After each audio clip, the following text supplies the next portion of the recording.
Adam, I think we can get started. Okay, great. Can everyone hear me? My camera. Hello, and welcome to the final weekend of Design Philadelphia. I'm Nicole Carville, Collab Chair. Collab is a proud partner of Design Philadelphia, and we are thrilled to bring you this incredible story of Amuneal and design optimism. First, before I introduce our speaker, I'd like to welcome our wonderful Collab members who are with us today. You are our source of inspiration and truly our most important resource. Collab is a group of design enthusiasts and professionals who support modern and contemporary design at the Philadelphia Museum of Art. We are celebrating 50 years of sharing great design. We are a volunteer organization, and we support the museum's collection in a number of ways. Collab has grown the museum's design acquisitions while celebrating ideas, designers, and design movements that have shaped history. So in addition to building a world-class collection of design objects, Collab shares unique exhibits, lectures, tours, publications, and provides an insider's view to the global design community. So for those of you who are interested in learning more about Collab and learning about our amazing programming, we will be sharing that information today on the screen. In fact, our next Collab program is December 3rd at 4 p.m. Please join us, if you will, for a conversation on design and plastics. We'll be hearing from two experts, both on the materiality of plastics, as well as learning more about the challenges of exhibiting and storing plastics in a museum setting, which of course provides lessons for the rest of us as we use plastics at home. So with that, before we start, some quick logistics. Your microphones are all muted, but please type any questions, if you will, onto your screen. And we'll have plenty of time to answer those questions after the presentation. So with that, let's get ready for an inspired journey. It is my great pleasure to introduce our speaker today, the visionary and CEO of Amuneal, Adam Kamens. Adam. Thank you so much, Nicole. Really very honored to be here today. So thank you to Collab and the Center for Architecture and Design, and of course to Design Philadelphia to continuing to put on this great festival in Philadelphia. Ours is a Philadelphia story. It's one of grit and survival, reinvention and humility. Ours is also a story that serves as just another example of the good things that do happen in Philadelphia. It's a story that's underscored by belief in the freedom and the power of design, and underpinned by creative thinking and the possibilities that come from getting people to see opportunities and challenges differently. The only reason that I'm here today, and the only reason that Amuneal still exists, is that we took a chance in ourselves. We hold to a belief that freedom and power comes from the ability to design, that we brought design and creativity into our everyday vocabulary, and that we managed to maintain a sense of optimism in the face of challenges. This is our first pandemic, but it's not our first crisis. We faced the death of our founder. We found our way back from the edge of bankruptcy more than once. We witnessed changes in technology that decimated our markets. And we survived each recession and downward cycle since 1965. And we have the scars to prove it. Those who have been here long enough, this survival hasn't come without great sacrifice, but it bonded us with these amazing survival instincts and a poor short-term memory for pain. This idea that design optimism exists is seen in our sort of audacity, this belief that we can change our own destiny, that we can make our own luck, that we can change perceptions both inside of the company and out, and that even though we know we'll make mistakes along the way, we can still reach our goals. Design optimism keeps us hopeful, it keeps us inspired, and it keeps us pushing forward. In 1991, I was a sophomore in college. I got a phone call in the middle of the day from my mother, and she wasn't really calling as my mom. She was calling purely as the chairman of Amuneal, the co-founder of Amuneal, and the ultimate protector of Amuneal. At the time, Larry Malton had been brought in by my mother and with the advice of my father's mentor to help take the business over after my father had passed away. And he wanted to buy the business. And I had to decide, was I okay with that? I needed to let my mom know, would I regret it never having had a chance to go into the business? And she gave me a week to make the decision. And I was 19 years old. In 2015, we celebrated Amuneal's 50th anniversary. I got to stand up in front of our employees, about 150 of them at the time, and tell the story of the founding of the business. I got to talk about my mother, this second grade teacher, and my father, this sort of dynamic sales guy who was working for an electronics company, and tell how when they got married, my mother told my father, let's start a business before we have children. I don't want our family to be dependent on anybody else. And they sought out to figure out what that business might be, what would support a family. And at the same time, working for his mentor and his boss at the time, my father had the idea that in addition to the electronic components that he was selling for him, cathode ray tubes, motors, power supplies, that he could also distribute magnetic shielding. So he sort of figured out who the best shielding supplier was at the time, and he went to his boss and said, hey, I think we should do this. And he said, great, sounds great. So he set up a meeting. They went to New York, my mother and father. They checked into a sort of fancy hotel and went down for dinner a little bit later. And they sat there with my mother, father, and the gentleman who owned this shielding company at the time and his wife. And my father was excited. He started to talk about the story, sort of talk about like how he thought this could work, where they could distribute shields and really help build the business. And this gentleman just stopped him. He put his hand up in my father's face and said, Cy, we don't talk business in front of women. And that was all my mom needed to hear. You have to imagine this 5-foot-tall woman jumping up when nothing was said and leaving the table, going upstairs to her hotel room, and starting to pack her bag. She's thinking, maybe this isn't the guy for me. And a couple minutes later, my father comes to the door and had to knock because, of course, my mom had the keys. And my mother came and opened the door and said, Cy, what do you have to say for yourself? And he stood there smiling and said, do you want to put him out of business? And that was how Amuneal was founded. It wasn't born from a love of magnetic shielding. It wasn't born for a passion for physics or the sort of mechanisms that govern the need for shielding. But it was born by a need, the desire to have their own business, and a little bit of spite. And in preparation for the 50th anniversary, I got to dig through the archives. I got to dig through my father's old filing cabinets that had been up in the attic, and I'd never sort of made the chance to go through them. And when I was going through the archive, all these stories I'd heard over the years became tangible.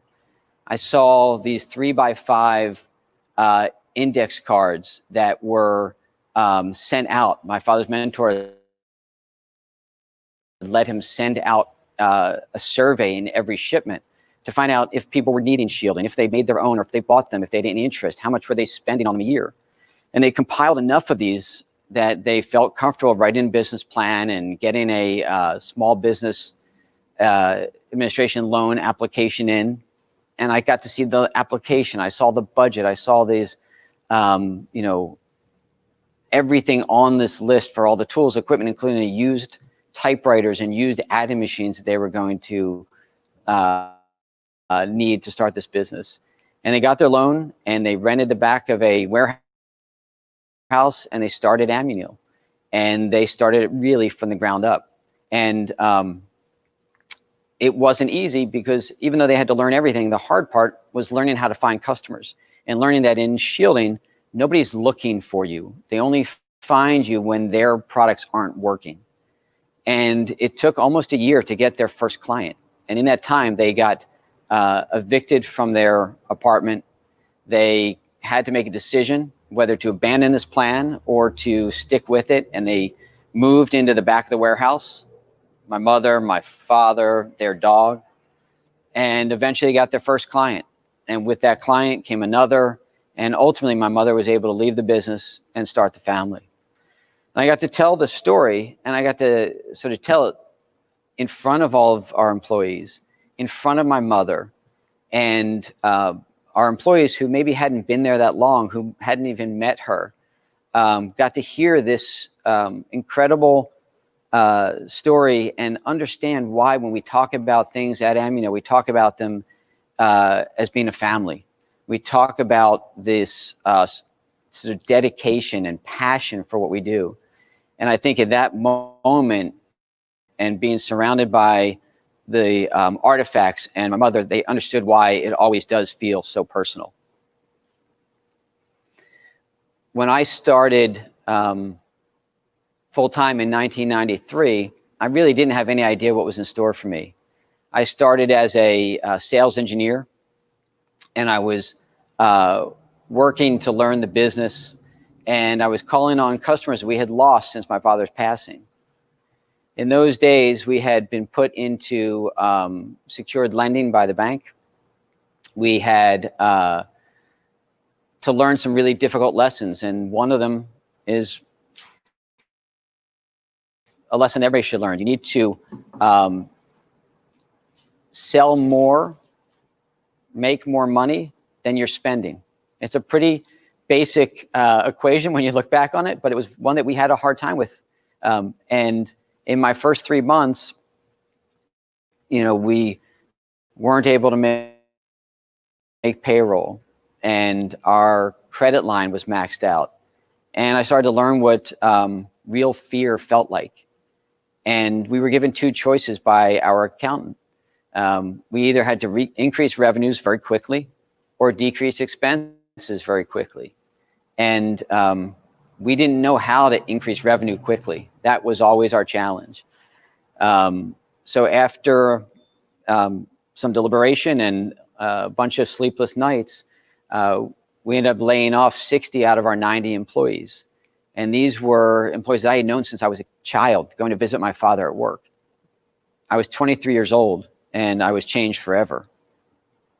I started to understand the truth about business and business ownership, that no matter what heights we would ever reach,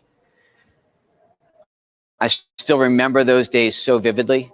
I found that in my career, people don't always talk about this stuff. They don't share how dark and how cold, how isolating it can feel, but it's very real. And it's also very important to remember. It's important to remind ourselves, not just how far we've come, but how fortunate we are and how hard we have to continue to fight and never get back to that place again. But once we accepted the loss, the failure that we weren't able to support the full complement of our employees, we were able to move forward and focus on the future. I found that in the shadow of these moments, we've always gained a level of creative freedom and a latitude to question things that we otherwise would rarely enjoy. And after that day, I started to look bigger. Started looking at non-traditional spaces for shielding requirements. We started to call on universities and government labs more proactively. We started to travel around the country to different trade shows and eventually around the world. And we started bidding on non-shielding components from our existing shielding clients. And we were gaining traction. We were getting new work. We were getting new clients. We even got a patent on a magnetic shield to protect credit cards from becoming erased. But with all of that, with all of the new opportunities we were seeing, our overall market for shielding was actually shrinking at a faster rate than what we were building. At that point, in those days, 85% of our business involved cathode ray tubes. These are the picture tubes for video displays, the kinds that you would see in cockpits for fighter planes or even commercial aircraft, in hospitals, on trading room floors for stock trading. And they were being replaced by flat panel monitors, the kinds of monitors that we all own today and which unfortunately don't require shielding. And I remember feeling helpless that no matter how hard we worked, how low we got our pricing, how many weeks we would spend on the road, that we could still fail. And I didn't want to be the kid that killed the family business. We had to find a new way to grow. We had to continue to look for new technologies that needed shielding, but we also needed to do something completely different.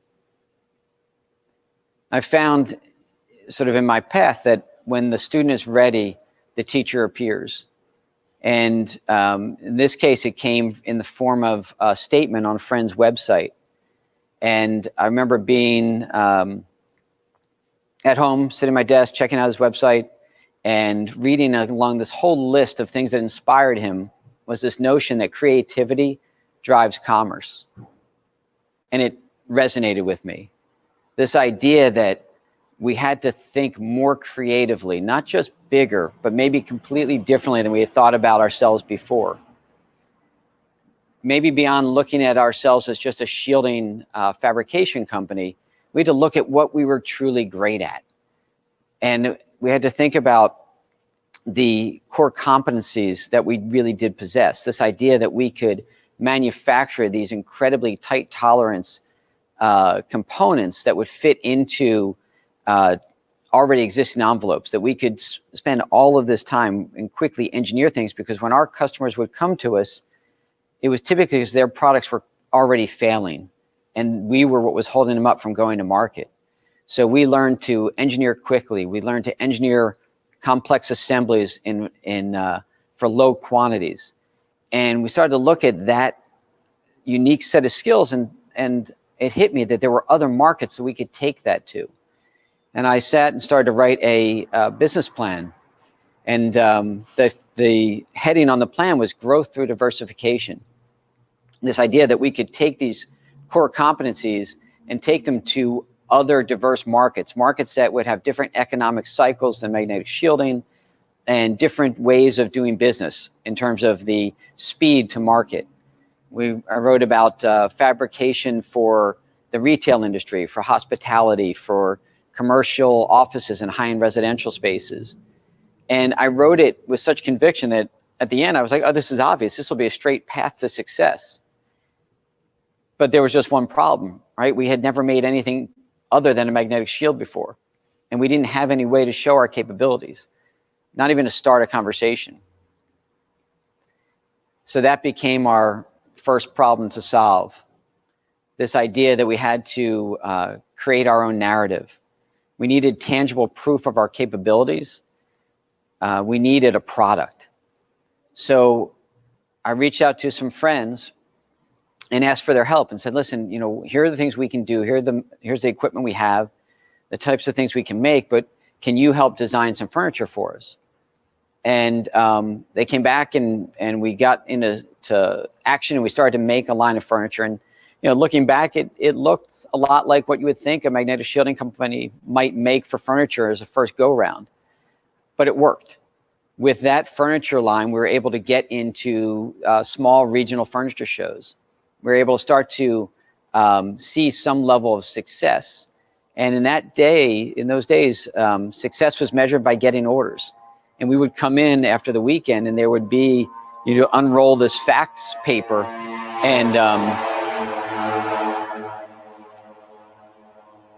and there'd be orders from the weekend from, maybe a furniture store in California or one in Florida. But by the end of our first year, we were in 100 different furniture stores across the country. And our big break really came when we decided to sort of reinvent the furniture a bit. And we wanted to apply to ICFF in New York. And when we got accepted into that show, that was really a turning point for us. It was a turning point because we were going to meet people that we had never met before. We were going to get to be seen with products that would represent us, maybe represent us better than our sort of initial offerings had. But we also knew that we were going to be judged by everything we showed, that every single detail, every decision was going to define us in the eyes of our audience, that the materials we worked with, the way that we presented them was going to either attract architects and designers to us, or we were just going to look like everybody else. So over time, we started to look at these booths as being autobiographical. We created these installations that represented us and allowed us to take authorship for the first time. Each year we were given new opportunities, and each year we took on more and more projects. And we would come back to New York the following year with bigger, bolder, more confident displays. And again, without ever giving up a chance to surprise the audience. And inside of Amuneal, ICFF became everything. It was equal parts chaos and pride, and we continued to push ourselves to stretch ourselves in design. We started to think about how we were engineering and for fabrication. We started to spend thousands of hours building these incredible structures in these booths. And of course, because we were already making things for our clients, we had to shoehorn all of this into a much tighter time frame. And it required absolute dedication, absolute heroics. We were warriors. We knew that talent alone wasn't going to get us to where we needed to be. We knew that if we wanted this, if we really, really wanted to change our future, that we needed to work and work harder than anybody else was prepared to work. And we assembled a team of artists, of designers, frustrated architects, engineers, and super skilled fabricators to create this collective whole that would give us the ability to accomplish anything. There's a quote that I've always loved. If you want to build a ship, don't drum people up to collect wood and don't assign them tasks and work, but rather teach them to long for the endless immensity of the sea. And that's what we've used to guide us. We know we work hard, but we want people to work together towards this vision that we have. We need people to have an internal drive, to be intellectually curious, to learn and to continue to learn, and to bring a true passion to what they're doing, almost a calling to push and discover and to create and to know that anything can be accomplished. In those days, this is before social media, so before Pinterest, before Instagram, really early web, the best architects and the best designers and the best brands would come to these shows, and they would be looking for things to inspire them. They were looking things to bring back to their clients. They were looking for partners to help them realize their vision. And when we got to meet these clients, because they oftentimes had never heard of us, still today we meet people all the time who've never heard of us. But in those days, we were getting chances because everybody else that they already knew, everybody else that they had depended on before had said no, right? So we were getting jobs because other people couldn't do it in the time frame, perhaps. They couldn't do it for the budget. Maybe there wasn't enough definition around it. Maybe it just seemed impossible. And we didn't care. The truth is we were hungry. We designed these booths to create opportunities to stand out and start making a name for ourselves. And each new order that we got, each new opportunity was met with total enthusiasm. And after not being able to get new orders for years, we were really starting to deliver on our promise. we were building these deepening relationships. And we had a minimum order in those days of $100. And our first orders never really got much over $1,000, but it didn't matter because they were new, and those customers kept coming with new things time after time and building into significant customers. And during that time, we earned a reputation for being a company that could really do anything or make anything, at least in metal, and that we were willing to take on projects that other people weren't. Within the first few years of doing ICFF, the composition of our business changed so significantly that magnetic shielding accounted for just over 30% of our annual revenues. Our earliest projects were from retail brands, and we were doing everything for them, from window displays to signage to full fixture packages. And then we started to work for hotels and restaurants, public art projects all around the country.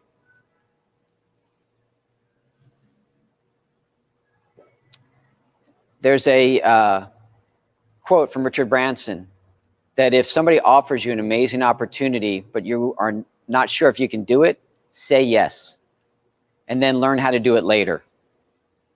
We grew because we kept saying yes, especially if they had been told no by others, and then they decided not to give up. We said yes because we knew we'd figure it out. That was the start of our education. We learned how to work with materials that we'd never worked with before. We learned how to engineer things so you couldn't tell that how it had been made. And we also learned how to engineer things so it would still leave some evidence of hand. We learned about function and standards, rigging, installation requirements, structural engineering, and we became more expert in anything that would give us a competitive edge. In these days, we felt fortunate to be getting a shot at all. So whatever we could find, we would do. This idea that we would fail, this idea that we wouldn't deliver, to us meant we wouldn't get a second chance. So everything felt like life or death.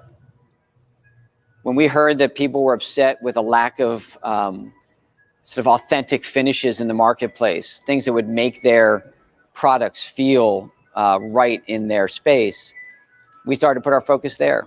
And we started to earn a reputation for being able to bring a level of artistry and artisan finishes, even in production quantities. And each successful project freed us to take on the next challenge. Each completed project built to more credibility and made telling our story that much more tangible for prospective clients. Saying yes was working.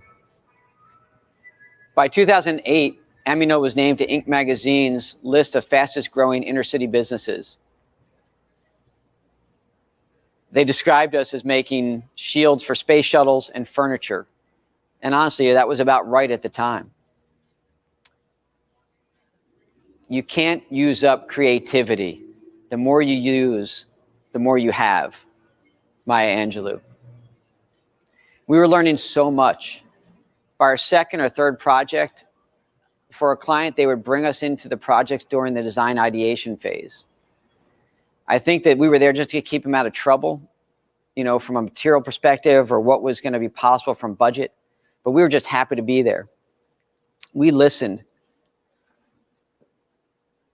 We really tried to absorb everything that we could.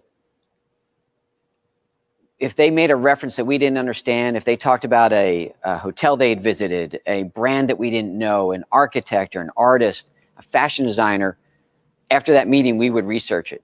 We would dig it up. We would find the book. We would read the magazines. We'd devour it. We would do whatever it took to make sure we understood what inspired our customers, and then make sure we could understand what might come next for them. We looked for ways to contribute, to add value to the process. And we were getting to work with these amazing clients. We were working with brands like Dongia and Barney's and W Hotel and Calvin Klein, architects like SOM and Rockwell Group, designers like Rowan Williams, Annabelle Seldorf, just people that were on the cover of every magazine that we would read. And in doing so, we were talking to these people at 2:00 in the morning when they were overseas and looking for an answer. And we started to develop personal relationships with them, which led to our confidence to bring more things to bear in these meetings. So we started to meekly at first and more boldly later sort of offer our inspirations and ideas.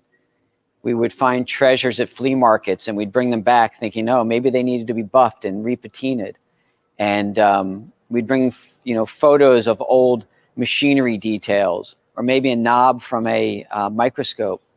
And we'd offer them as a solution to a design problem, a detail. And sometimes they would look at us like, oh, you guys are so cute. You're the dumb little fabricators, but that's nice. And sometimes they would welcome them. They would bring us in. And when they did, they just made us a bigger part of their team. We started to understand them and we started to understand their personality and how they were trying to differentiate themselves. So we'd find something and say, oh, this is a perfect inspiration for this architect, or this would be great for this project. And we started to send them these images or even the actual objects in advance of a meeting. And eventually collecting became sort of like a justified hobby. This process helped me to start to find inspirations for ourselves and for our brand. Our collecting and collection started to inform our aesthetic, one that dovetailed with our capabilities and that seemed to fill a need for our clients. I found myself turning to these objects for inspiration. We're trying to find a wood finish. Oh, maybe the way that this handle from this old screwdriver that's 100 years old might do the trick. And we would find details on a piece we'd had for a year, but didn't know what we were going to get from it until the need arrived. And towards the end of 2013, when we were working on sort of, I'm going to say our 1,000th shelving unit for one of our clients, we decided, hey, let's actually design something for ourselves from scratch. And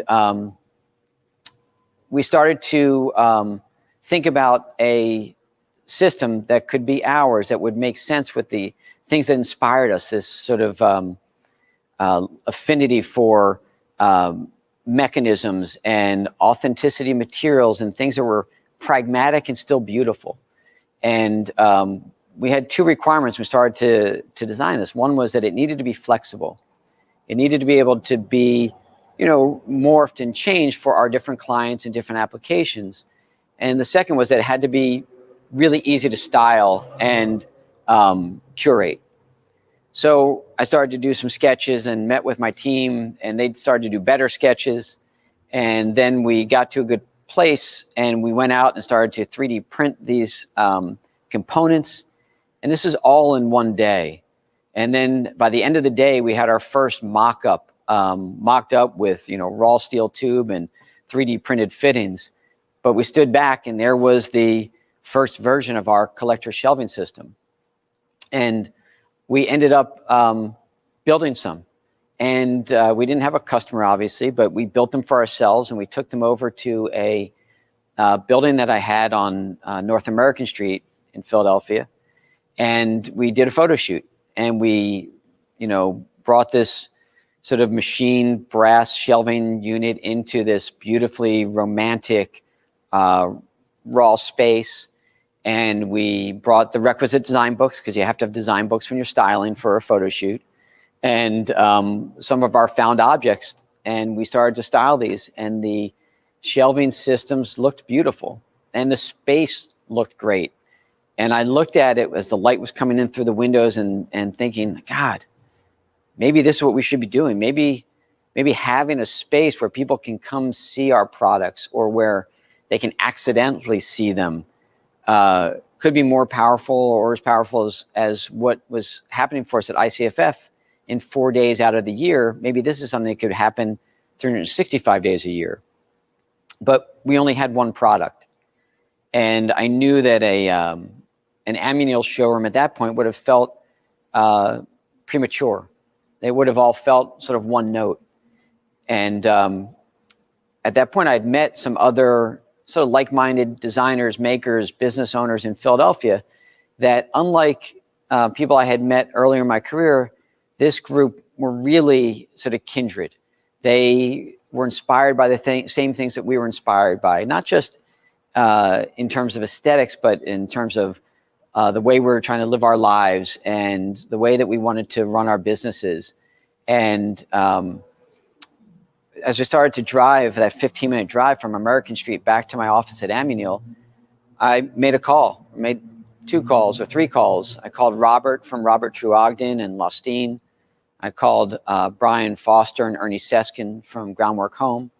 And I asked them, I said, if you guys, if I wanted to build this showroom, would you guys do it with me? And by the time I got back to the office, we had a plan. It was, middle of June at that point, and we had a plan that was going to get us open by by September for Design Philadelphia. So here we are, sort of full circle. And that we were going to have it filled with the products from each of our companies, but also the found objects from each of our collections that inspired those products and inspired us. And American Street really changed the game for us. It allowed us to show our clients the kind of space we would curate, what inspired us, but it also gave us a different mission when our clients would come in from all over the country. They would come in because they needed to see the factory. They needed to see their projects in process. They would fly into Philadelphia from across the country, or they'd take the train down from New York. And it was always sort of, how quickly can I get in and out of that visit? And all of a sudden, now we were scheduling them in there for longer. We wanted to bring them in, have a meal with them. When we were talking about this showroom, the first thing we did was decide to take the smokestack off the roof and build a wood-fired oven in it so we could entertain our clients. We would force sort of a punctuated pause. And we would sit there in this sort of relaxed, casual environment, and we would sort of talk about where the different pieces came from. They would ask, what's going on here? I don't understand how you got from A to Z. And our new clients that were seeing us for the first time, were just excited because they saw the possibilities. And our older clients just started to reframe how they thought about us. They started to see us as a partner, but in a much deeper way. So clients that we had, clients like Saks Fifth Avenue and Bose, would hire us to design shops in hundreds of their stores. And we would curate them with found objects, with artwork, with furniture that we'd make specifically for them. But we got to bring these designs to bear. And the process felt different. It was different. Internally, I won't say we took more pride, but we felt more pressure. We felt the pressure to deliver sort of from every aspect of it.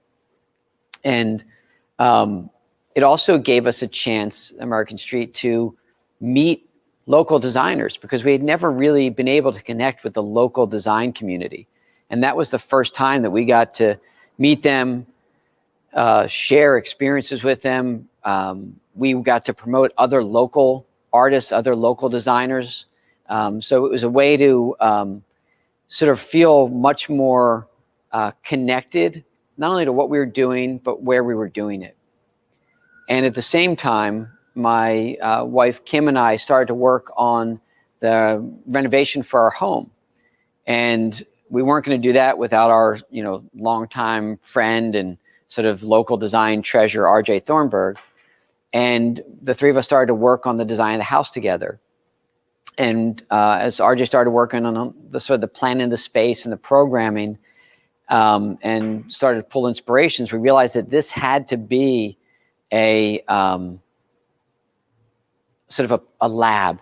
We had to create it like a test ground for products. If we were really going to continue to bring products to market, we needed to live with them. I mean, literally live with them. We needed to know what they felt like, how they aged, how they wore. We needed to know what it felt like to build and install a kitchen. We needed to understand how we could make stair systems that could be used in both residential. It's a gritty town, Philadelphia. Residential and commercial spaces, and light fixtures, everything. And this project for us really became the culmination, or this sort of visual manifestation of where we were going. And working with RJ was really effortless, and seemed to move between sort of these little details and the big picture so sort of easily that we decided, well, if we can do this for ourselves, we can also do this for our clients. So as our clients were coming to us to ask us to design their spaces or design products, we started to bring RJ into that process with us as well. And whether it's things we were doing for somebody's home or their offices, restaurant, it really just became a game changer for us. And that process really gave us the confidence to pivot again. So by the end of 2014, our sales were roughly 50-50. And I'd mentioned before that our business plan that I've written was this idea of growth through diversification. And I think one of the misconceptions is that we think of design as the literal design of these creative things that we're making, but it's not. It's the solving of a problem. And at that point, our business just wasn't diverse enough. And in growing this sort of furniture and fixtures and design business, we were also growing new markets and new avenues for our shielding business. So by the end of 2014, we had this business that was much larger than it had ever been, and it was equal parts technical products and products we were making for the architectural and design community. And I remember sitting at home that holiday season, sort of, we would shut down for a little bit between Christmas and New Year's, and I just felt beaten up, exhausted. And we had reached these sort of record levels of sales, but it just felt so hard. And the concept of saying yes had gotten to be too much. At that point, 85% of our sales were coming from the retail display market. And the funny thing, when you have a market like that, everybody's deadlines are the same. Christmas comes for the same time for every one of our retailers. So no matter what we were doing, whenever we said yes, and we felt like in those days we had to, we were just stacking deadlines on top of deadlines. And it just wasn't going to be scalable. And I sort of had the realization that just because we could say yes didn't mean that we should, or that it was going to be the right thing for us. At the same time, when I looked back over conversations I had had and opportunities that we saw in the sort of preceding 12 or 18 months, I saw what I can only call like a lack of loyalty, like a shift in some of those customers to a willingness to sacrifice design for price, or to erode the level of quality for speed, to shortcut innovation. And there was just increasing vocal pressure to manufacture overseas. We would have conversations. They would say, listen, we love what you do. We want you to help us design this. But once you do, could you give your shop drawings over to one of our other vendors so they can make them? And I realized that we were getting a lot of respect for one part of our process, but the other part, the making of, was being made to feel like it was a commodity. And we were also sort of living in this world where, because those clients came from the same market, they all had the same pressure and cycles. So we ended up living in the same promised lead times with those clients. So even though we were growing, our backlog wasn't growing. It was growing in dollars, but not in duration. So even when we knew the opportunity wasn't right for us to say yes to it, we would look out 8 weeks out and we had no business. So we had to say yes. We had to take things on because we still remembered And we held the scars from having to lay people off for not having enough work those years ago. So it sort of all hit me during that holiday. And I sat down and started to pore over all of our data. And one thing that I've always believed is that you have to know your business. You have to know the numbers, even if the numbers aren't something that gets you excited, even if you think it's somebody else's job. It's the most critical thing that you can do, is to know how to look at your business and understand the flow of resources inside of it. And I started to get sort of nerdy, which I can do, and started to, look at how many hours of engineering did we work that year, and how many dollars did we ship, and what's the ratio of, hours worked to dollars shipped, and is that healthy, and how many orders did that represent? And, I started to look at our technical products business, our shielding business, say, okay, well, is it the same equation there? Why does it feel more sustainable on that side of the business? And started to look at the repetition of customer orders on that side and said, okay, well, how can we start to reinvent everything? How can we make one side of the business feel a little bit more like the other side of the business? And I came out of this with another business plan, and one that sort of moved us away from any of our customers that saw us as an obstacle due to pricing, or that we felt wasn't going to be in different economic cycles, or didn't give us true diversity. And started to think about like what we had learned through the designing of the collector shelving system, the initial sales, the opening of American Street showroom, and came back after that holiday and got together with my management team and laid out what I thought we needed to do to move the business forward, to make it feel scalable, make it feel different, to make it feel like it wasn't life or death all the time. And the first and foremost was we needed to move away from retail, or at least retail in the way that we were doing it. And we needed to increase our focus on larger scale, more complex projects, the kinds of projects that have longer lead times, that have a better ratio of sort of engineering to fabrication durations and sales dollars. And we needed to find people that saw us as true partners, that wanted us in at the very beginning and wanted us there all the way at the end as sort of a turnkey supplier. And we wanted to figure out a way that we would distinguish ourselves in the marketplace, that we wouldn't be seen as just another factory. And part of that relied on us creating our own products. And my sense at that point was that the world didn't need another table, that we really could look more deeply. We could look at things that would be harder for other companies to offer. We needed to look for things that could be feel truly bespoke for our clients. This sort of white space of products that are hard to find. You don't know where to go to get them, but once you see them, you're willing to sort of play with them and let them grow in the project.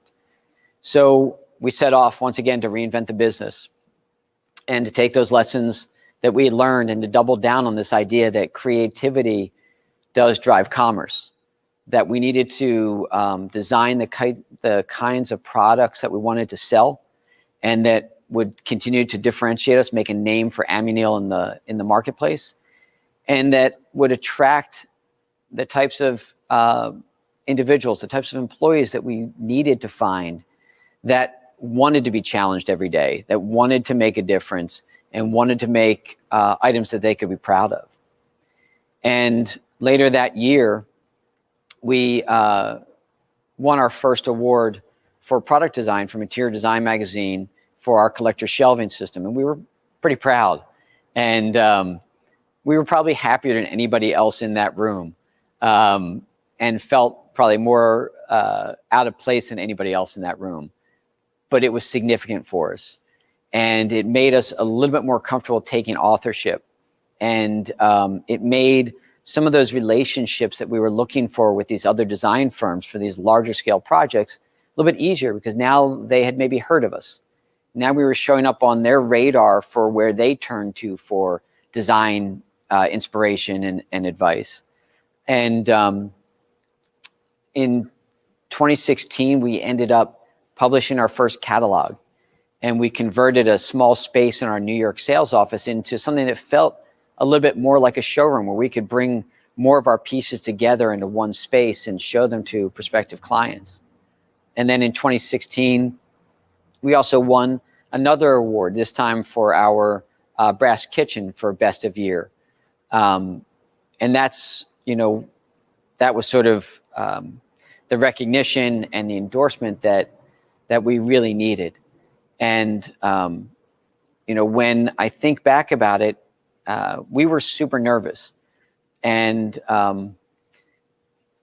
we sort of thought, okay, if we are bringing out products, are we going to alienate all of those architects and designers that for all of those years brought us into projects, that brought us into their clients? Were they going to think that we were getting sort of too big for our britches? Were we sort of overstepping our bounds, doing stuff that they would normally be doing or that they would get paid to do? And I also thought that our retail clients would look at us and think that we were silly, right? Because we know better than anybody how hard they worked on design of their spaces, how hard that they worked to differentiate themselves from their competition. And then we also thought that even though we're going to make these sort of big, cool units for our website and our catalog, we just assumed we would sell sort of smaller versions of them. And I was wrong about everything. And that's when, I sort of knew that it's always better to be lucky than smart. The first most significant orders that we got came from retailers that we were already doing business with, retailers like Saks and Neiman Marcus and Bergdorf Goodman. And I couldn't believe it, and they were so happy to do it and to support us. And the architects and designers that I was worried about alienating, it was exactly the opposite. They became our biggest advocates. They brought us to meetings. They were telling their clients how great it is that we already have these products. And, oh yeah, by the way, these guys can also build all these other things that we want to do that are super custom to your project. And then, of course, until we actually started to design sort of smaller units, it was only the big, complicated units that we actually were selling. And that's when I understood sort of how important the authorship was going to be for us. That once people sort of understood our design point of view, that they would come to us and ask us to have more impact, more influence over their space. So now they weren't coming to us just for the product, but they were saying, can you design this whole space? And we started to get into these much larger, more complicated projects that we were targeting that had longer lead times. So both in these more complex products, like a kitchen, for example, nobody sort of starts to think about their kitchen design 8 weeks before they want to move into their home. They're thinking about it, 6 months, a year, 2 years earlier. All of a sudden, we're getting lead times that we never knew were possible. The same thing with these big installations. A lot of times this planning starts before construction begins or before the spaces are even available for demolition. And everything that we did helped to define us. Within a few years, the composition of sales had become exactly what we were hoping for. As the growth from our sort of Amuneal design products started to replace our retail clients, started to replace those clients that weren't valuing what we could bring to the market, we started to say yes to a different type of project, a type of project that we were really aiming for. And these were ones that would stretch us, would challenge us. Clients would approach us and they would say, hey, listen, we have this idea, but we need you to help inform materials or the design or, figure out how to support a project structurally. We're like, yeah, that's exactly what we want to do. You know, or clients would come to us and they'd have designs, but they just didn't know the materials or textures. They wanted finishes that would feel like their brand. And we would set off and we'd start to experiment and come up with these sort of bespoke techniques to create finishes that would be specific to them. And we got to the point where we would get, you know, I could get a text message on a Saturday from an architect with an inspiration image. And they would say, hey, this is, you know, the inspiration, we want to do this kind of space. It's this many square feet. Can you come up with an idea and a budget? We need to present it next week. And we really became an extension of their team. And these large scale projects pushed us and stretched us and forced us to dig deeper than we ever had. We had to reinvent our engineering approach. We had to build a bigger bag of tricks. We had to invest in equipment, building our own sometimes, learning new processes. And, but every time we did, we were able to take that to the next project. Every successful project informed and supported the one that would come next. And it's amazing, you know, we get to tour these, you know, we go to different cities, we'll tour these sites. And, you know, I think about these, you know, here's little Amuneal, this little company in the, you know, in Northeast Philadelphia. And I'm standing on a, you know, feature staircase that we built for the Empire State Building where 4 or 5 million people a year will walk up and down. They'll never know who we were, but we got to do it, you know. Or I think about the millions of people that will come and go at LaGuardia Airport a year that will see the new sculpture that we just installed for Sarah Z. And it just, you know, it's just so humbling that we get to have these opportunities, ignite this sort of creative spirit, have something that sort of works within the context of running and driving a business, and still keeps and inspires our people. And so during the holiday between the end of 2018 and the start of 2019, we decided that we would really go for it in New York. And we took our sales office and we decided to renovate it and make a showroom for ourselves. And I was excited because we had our first visitor, even before we were done construction. It was a designer that I had become friendly with, because that's sort of how the world works now. I become friendly with her through Instagram. We'd never met, but she wanted to bring her team because she had a project that she thought we would be a good fit for. And I remember being there, was just the beginning, the first working day in January when we came back.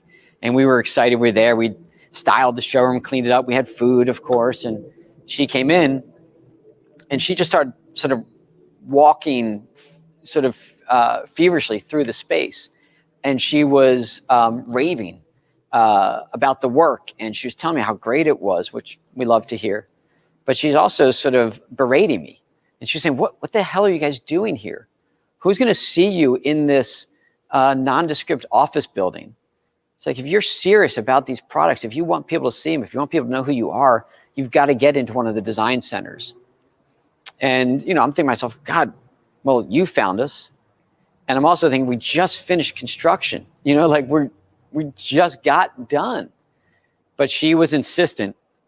And through a series of meetings that she set up for us, and talking to other designers that she put us in touch with, it became clear that we needed to take another risk. And even though we had, you know, been open for just a couple months in that space, we started construction on a 5,000 square foot space at the New York Design Center, you know, 8 blocks away. And it was obviously unplanned. It was another one of these risks that you get more and more confident taking based on the success or failure of risks that have come before it. But it has been a game changer for us, sort of once again.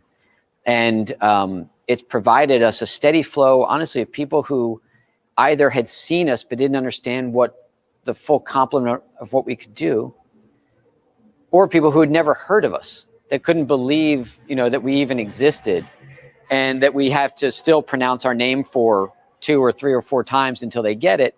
But in the meantime, they're designing these, you know, sort of brilliant projects, you know, with our products in them. And, during this pandemic, quite frankly, the orders and projects that came out of clients that we had met through the showroom is what kept our sort of order flow so healthy and made us so fortunate. This year, it's a super strange year for everybody, and it's our 55th year in business. And when I look back, the ethos of the business has never changed, not since my parents founded the company. It's always been personal. We've always been scrappy, and we've always continued to take risks. But our businesses, and the offerings have continued to evolve. And I know that even at 55 years in business, I know that in 5 years, when I look back, we'll look completely different again. There'll be another evolution, that we won't stand still. And I attribute this confidence to creative thinking and to seeing these problems or opportunities as sort of a catalyst to drive forward, to push forward, to not give up. And, we think this way in every aspect of the business and in every market that we serve. This isn't sort of carved out just for what we do with our architects and design clients. We're forced just as often to be as creative and to take as many risks on the technical product side of our business. And, when I think about all of the problems that have been solved over the years and all of the things we've done, and I think about the fact that we now ship in 2.5 weeks what we used to ship in a whole year when I first started, I know that even though we make mistakes, tons of them along the way, it's just continuing to push and explore and reevaluate that changes everything. And when I was sort of thinking about, today in this presentation, I started to think about this idea that design is a verb. It's the actions that we take to address these challenges that we face or opportunities that people put in front of us. But it's also a noun. It's the tangible evidence, the manifestation of the creative actions that we took. And whether it's, a new plant layout or developing a new finish or coming up with a new kitchen design, our history has been continually influenced by the challenges that came before.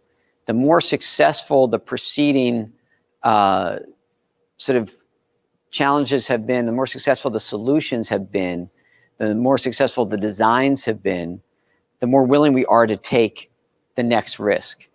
And sometimes it's a series of small successes along the way, little opportunities or little challenges, and navigating them that gives you the ability to take a bigger risk and a bigger step forward. And sometimes it's a big, hairy one that goes terribly wrong that you learn from. So when you make your next attempt, you temper it a bit. You try to solve it in smaller chunks rather than one big chunk. But whatever we've done and however successful we've been, it would be a huge miss on my part if I didn't recognize the critical contribution of the individuals that I currently work with and all the people at Amuneal that came before that have always been the ones that kept us going, kept us afloat. We've always been willing to invest in equipment and technology, but more than anything, it's our employees who have fueled our intellectual curiosity, that drive the creative thinking and a belief that things can be better. They do the heavy lifting, not just the physical and the thoughtful work, but they offer the flexibility. They sort of expose themselves to vulnerability to try new things, to stretch and to allow us to grow. And if it hadn't been for their trust in us and their trust in me, their belief that we've always been capable of more, if it hadn't been for their absolute courage and generosity, then none of these projects that we've ever attempted, let alone completed, could ever have happened. And I sometimes think that we make our living in the most complicated way possible, but I always always feel fortunate to have been given and earned the opportunities that got us here today. So thank you.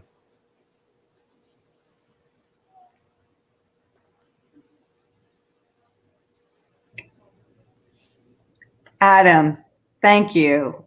What a beautiful and inspiring presentation. As a member just privately texted me, yours is a true hero story, and more importantly, a hero story of design for our times. So thank you and bravo. I'll try to summarize a couple of the questions that we have. Do we have, are you ready? Yes. Great. Okay.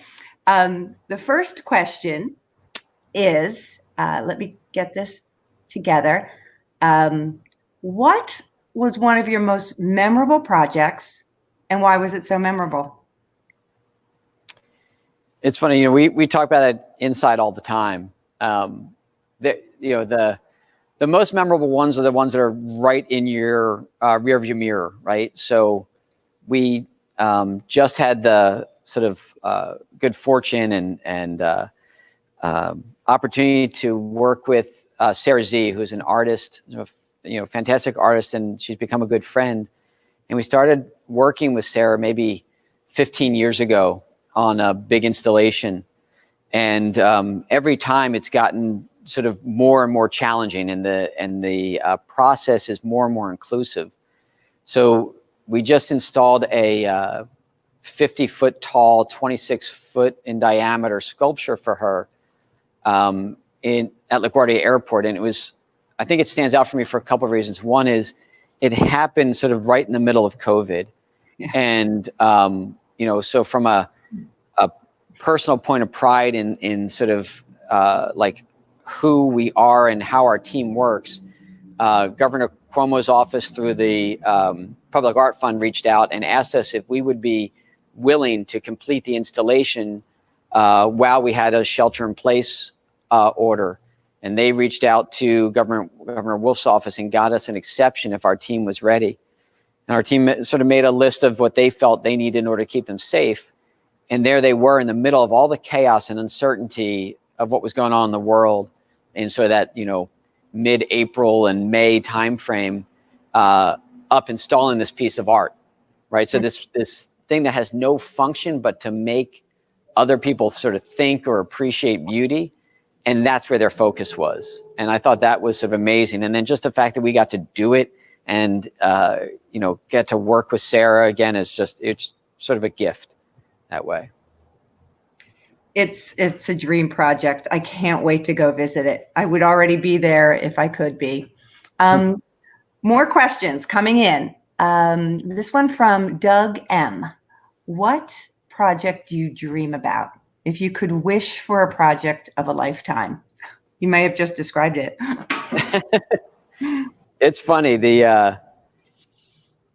We get these projects. I honestly, I can't believe we've gotten to do most of what we've gotten to do. We have, and everything, sort of every project is slightly sort of different. I think that, one of the things that we haven't gotten to do, and honestly, like I know there's easy ways to do it, but we haven't figured out a way to do it well the way that I think that Amuneal should, is we haven't gotten to do anything that's sort of community focused. We did get to install a piece of public art here that we designed at the Arrett Transportation Depot, about a block and a half from one of our factories here in Frankfurt. But we used to be more involved in the community. We would do community cleanups and things like that. And I feel like one of the things that I dream about is doing something that is, would engage us with people that want to learn about making things, designing things, fabrication, also leave something tangible behind that would be better for somebody else, but also could inform things that we could bring to a different sort of range of customers. Something that would be really like a sort of mind, body, soul, holistic project. Wonderful. More questions here. I'm scrolling through. this one I love. Let's see. What is one piece of advice you would give to someone who's passionate about design and wants to venture into this community, but isn't sure where to begin, or to people who are looking to grow their design business? True design inspiration question. Sure. So one of the things that I've always believed is that, like, even though we've reached sort of a success that we didn't think we would reach, I don't think we did it because we were the most talented. I think we did it because we were willing to work harder than anybody else. So one piece of advice that I would give to somebody is that it doesn't matter how great your designs are or how great you are as a designer. Be prepared to work really, really hard and figure out what that means to you. I don't mean that you have to work, 24 hours a day, but, how are you going to differentiate yourself? How are you going to deliver your ideas? How are you going to make sort of other people's lives easier so that beyond sort of being a great designer, you're also a great collaborator, a great, confidant for them. For younger designers, I always, I look at lots of portfolios, right? We're fortunate. We're always trying to sort of hire talent. And when I see somebody who tells me how passionate they are about design, but the only thing in their portfolios are things they did when they were in school, then it always makes me wonder, how passionate they really are. Like, I want to see the images of things you were just compelled to do that nobody had assigned to you. And from a sort of design business perspective, if you're not comfortable with understanding the financial side of your business or the sort of number side, just ask for help. If you think that your accountant is only for taxes and you're just supposed to send stuff off to them once a year, reinvent that relationship. Buy them lunch, buy them dinner, sit down there, ask them everything you don't know. Ask them what they think you don't know that they should be able to teach you, because it's not, nothing's complicated. Nothing's, more difficult than just trying to figure out, are you making the right decisions, and do the things that you think are good for, your business really match with what's going to be good for the health of the business sort of long term. Fantastic.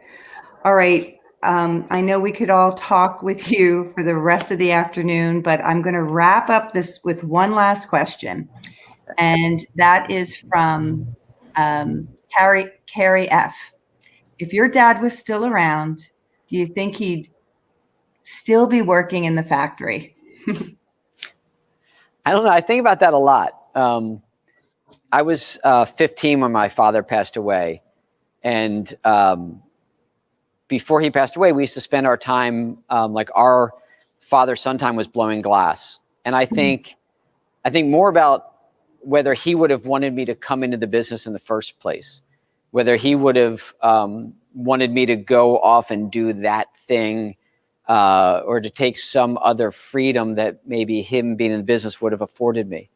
And I also think I'm 100% sure that I wouldn't have been able to make the changes that I made probably if he were here. Because I think, coming in with these ideas and feeling like I had some authority is different when it's your family, right? We're always like sort of a little bit different around, the people closest to us. So I think about that a lot. I think he would be happy. Like, that much I can say. I think he would be happy that, the business still exists, that we still have employees that are here today that were here when he was alive and running the business. I think he would be happy that, we still talk about him. We still talk about the founding the business. I think my mom, I know she was super proud, of what we were doing, and she saw all this transition. So I think both co-founders would be very happy. Perfect. Adam, I want to thank you again, and to you and your incredible team for this presentation, and taking us on this journey. We'll be able to share this recording for anyone who wasn't able to join us today. We will have a link that we will send to our Collab members. Many thanks to our wonderful audience for your fantastic questions. And thanks to our friends at Design Philadelphia for another great festival. I'm going to wrap this up. Nicole Carville for Collab. Adam, thank you. Any last passing thoughts? Just thank you again for having me today, and also to Design Philadelphia for not giving up on the festival, even these sort of super odd times. Agreed. Thank you, everyone. Be safe, be well. Have a great afternoon. Bye-bye. Take care. Bye.